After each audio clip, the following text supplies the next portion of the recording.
Hi everyone! There's a moment in every educational leader's life, sometimes once a term, sometimes once a week, hopefully not every day, when you sit back in your swively chair, stare into the middle distance and think, I have absolutely no idea what I'm doing. Congratulations, you're officially human. This feeling, that sense of standing in the fog with no map and no idea which way the track is supposed to go, well, it's one of the most universal and least admitted realities of school leadership.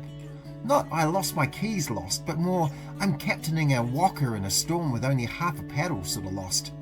And lately, I guess with the educational world buzzing with political noise, curriculum shifts and public commentary from people who haven't even seen a classroom since the Springbok tour of 1981, well, it's no wonder leaders are occasionally whispering to themselves, is it just me?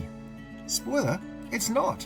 I remember one afternoon after a particularly spirited staff meeting, everyone talked, no one agreed, and at times there was that uncomfortable silence that sits there smelling like the proverbial on a blanket. All of them looked at me. I finished the meeting, got up, went to my office. I closed my office door, sat down slowly and thought, wow, that was a masterclass in chaos.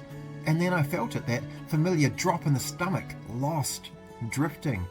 A bit like when one of my year sixes once said to me, Mr. Z, I know where I am, I just don't know where I'm going. Same, mate, same.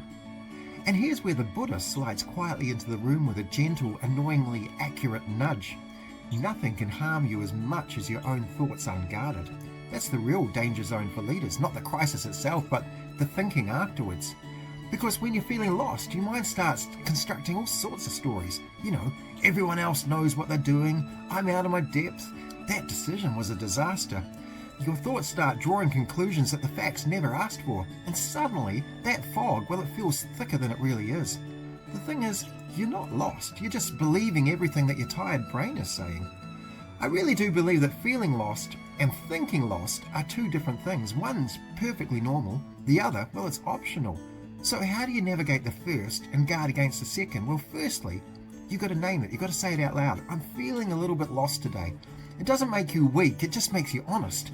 And honesty has this way of shrinking the monster under the bed. Second, step out of your office and reconnect with your people. You know, go talk to the kids. Kids are the best compass that we have. Ask what they're learning. Watch them explain their group project using logic only they understand. You'll walk out thinking, right, this is why I do this. Lost dissolves into purpose surprisingly quickly when you go talk to the kids. Third, borrow someone else's brain for a bit. Phone a colleague. I used to ring my principal colleague Davo a lot. Everyone needs a Davo. So yeah, talk to that one person who says, yeah, that reminds me of the Tuesday I've just had. You see, leadership becomes less lonely when you remember that hundreds of people are on this exact same track, often at the exact same time. Fourth, find the funny. Humor is the shortest path out of the fog. Ask yourself, will this actually still matter in 2 weeks? If no, great. If yes, well, go make some coffee. Either way, you now have clarity, don't you? Fifth, treat yourself kindly. Lost isn't failure. Lost isn't incompetence. Lost isn't weakness.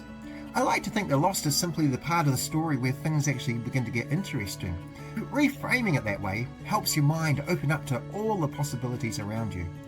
And you might not believe it at first, but all good leaders walk through this mist of feeling lost.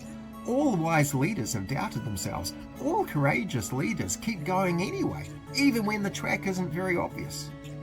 Okay, here's what I do know. You are absolutely not the only one feeling this way. Not today, not in this season, not during this term, not in this profession. And the beautiful thing, well, lost leaders don't stay lost. They keep turning up, keep learning, keep reaching out, keep grounding themselves in people and purpose, and eventually the path clears. Just like it will for you. So take a breath, guard your thoughts, call a mate, step outside, laugh at something small. And remember, you're not lost, you're not even close. Now, if you've enjoyed this video, then you'll undoubtedly enjoy reading my book, Am I Having Fun? It's stacked full of great leadership ideas to help free up your thinking time so that you can enjoy your job a lot more. Go and get your copy now.